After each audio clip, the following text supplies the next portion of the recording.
Welcome back to Don Critic, where I've set myself a new challenge on the channel. I'm planning to beat and try to platinum every single Sony game that you can download and play on the current PS5 platform before the release of the PlayStation 6. With the most recent Sony game being Ghost of Yotei, I have counted a grand total of 210 games that I have challenged myself to complete. The challenge will only be including games that you can download and play on the PS5 system.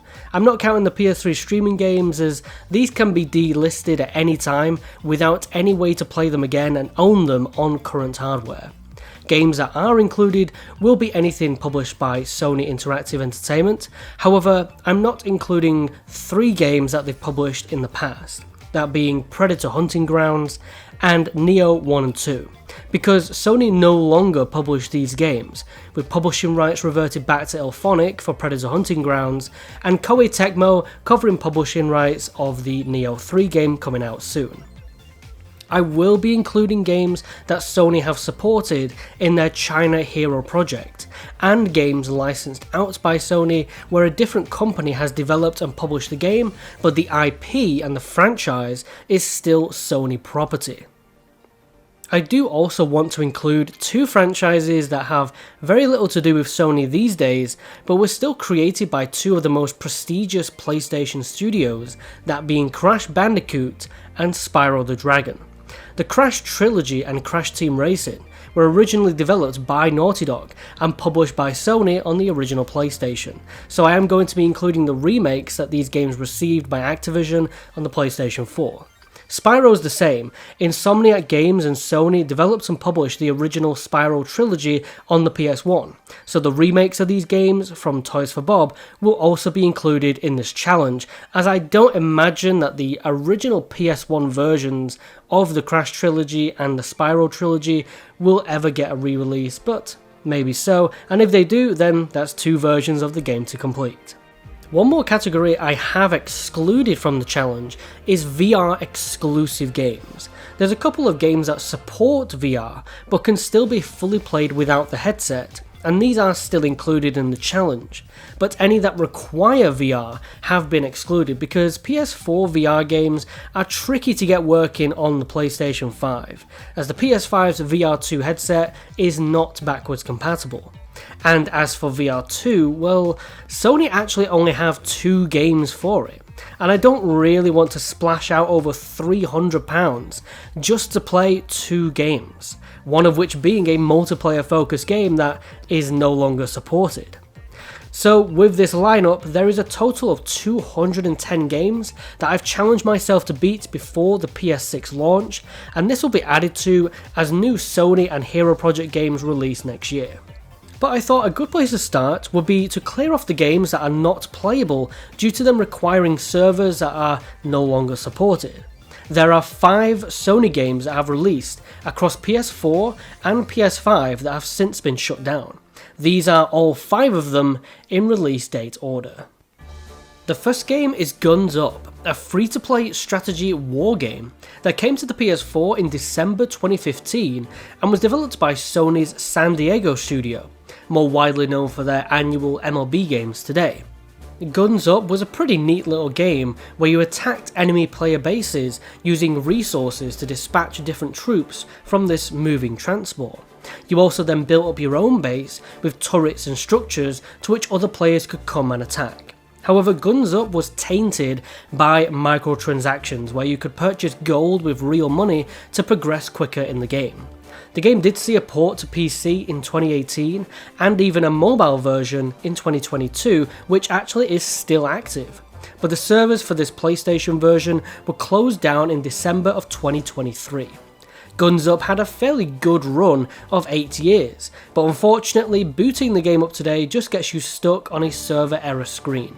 I managed to get a couple of the trophies back in the day, with the rarest being win an attack against a nightmare opponent. However, there's no chance of getting any of the other trophies today.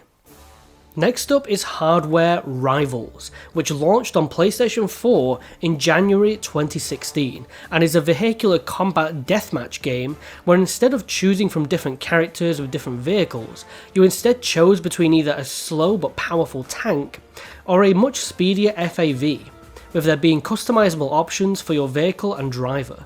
Hardware Rivals is surprisingly a sequel to an older Sony London studio game on the PS2 called Hardware Online Arena, a game that utilised the PS2's online capability and offered military vehicle action across the internet. But with Rivals, a more brighter, almost cartoon-like art style was used, and the game would be dropped into a market with much more competition. I remember this was one of the earlier games that Sony dropped day and date on PS Plus to try and get the game reaching more players without an extra paywall. And this is also how I managed to experience the game at the time.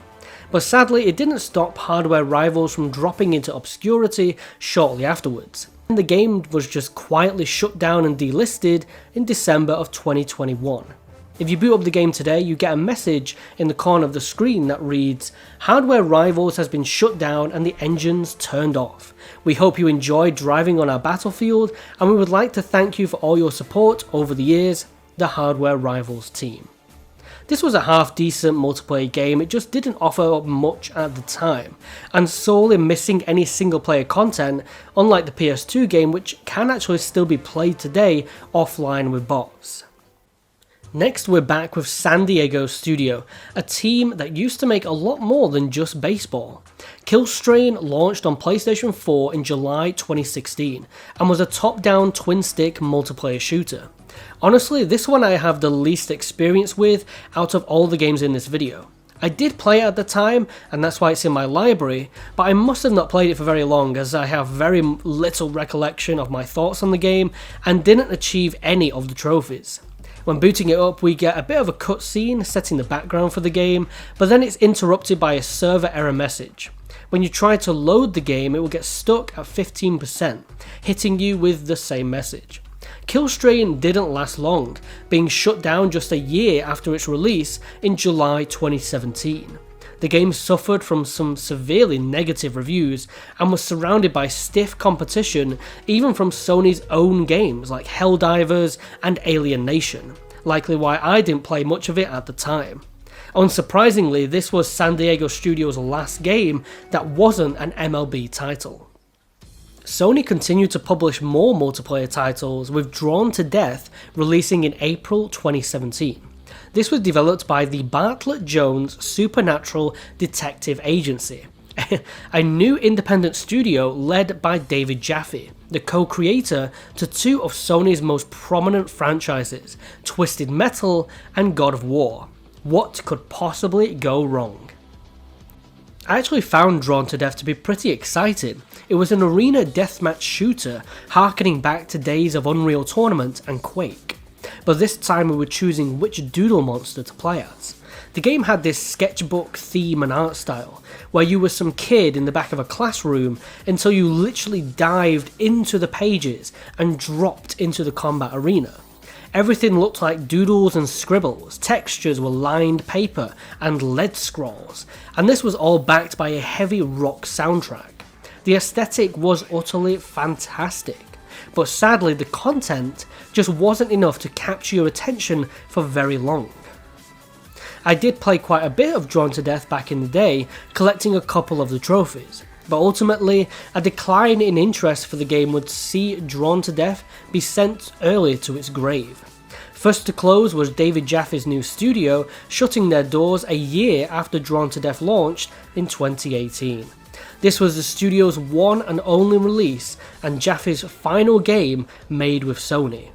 The servers would stay online a little longer before fully shutting down in March of 2019. When booting the game up today, you're hit with a server error message, and sadly nothing else is playable, not even the training mode. The last unplayable Sony game on PS5 is without a doubt the most notorious, Concord, the $200 million disaster that ended in a heartbeat and was quickly brushed under the rug. with all that is left of Concord's legacy being Amazon's animated anthology show Secret Level, which had a whole episode dedicated to expanding the lore of this deceased franchise. The downfall of Concord is an interesting one, because unlike the previous games that only saw limited marketing and budget digital releases, Concord's marketing was huge. This was a big new IP for Sony. This was the PS5's tour de force. It was going to get expanded monthly with new lore and cutscenes, new characters and maps were planned down the road, animated shorts were developed to introduce the cast, even Amazon was in on it, using one of their secret level episodes to promote the game alongside other huge franchises like Mega Man and Warhammer. The build-up for Concord was certainly there, and then the immense backlash towards the choice of a hero shooter, the lack of single-player content, and against the character designs. If you had almost any part in video game discourse, you knew about Concord. But still, it was probably the biggest disappointment in Sony's entire video game history, since their debut of the PS1 in the mid-90s. I can't imagine any other game hurting them more than Concord did. Concord released for the PS5 in August 2024 and was developed by the very short-lived Firewalk Studios that Sony had only just acquired in 2023. I played Concord at launch, and yeah, while I couldn't name you any of the characters on the roster, which is a pretty big criticism for a hero shooter, I thought the maps, the retro-futuristic design of the menus and setting, and the overall gameplay flow was really addictive. It did release at a time when I also went to London the same week, so I didn't get much playtime out of it sadly, obviously unknowing that the game would be taken down only 2 weeks later. The game went offline on the 6th of September 2024, being playable for literally just 15 days. Sony released a statement saying they'll try to get the game fixed and postpone the game indefinitely. What followed was refunds to every sale that the game made. The game was also delisted, and in October, just 2 months after the game's launch, Firewalk Studios was closed. The game was pretty much never coming back. Concord was completely delisted. If you try to find its store page, PlayStation doesn't even recognize it. The only way you can try to boot the game up now is either by having a physical copy, or if you played the beta, this can be launched. You can see the unique Concord PlayStation Studios intro, you can even get to the settings menu, but sadly you can't no longer log into any servers and get past the home screen. But this is still the most interactivity out of any of the 5 games in this video though. This genuinely did bring back a few good memories of Concord. Revisiting this beta with the colours and music did bring back a little bit of nostalgia that I seriously wasn't expecting. I do think a lot of the criticism was warranted, but I also feel that Concord isn't given enough credit for actually replicating the fun gameplay of a hero shooter quite well. That being said, I don't think Concord will ever get a revival from Sony. And that is the first 5 games in this challenge down. I hope you enjoyed the video. Next we'll be getting into the games that are playable, and I may release some polls so you can vote on which games you want me to cover next. Thanks for watching the first episode, and I'll catch you in the next one when we release our nets to catch some dastardly apes. I'll see you there, and take care.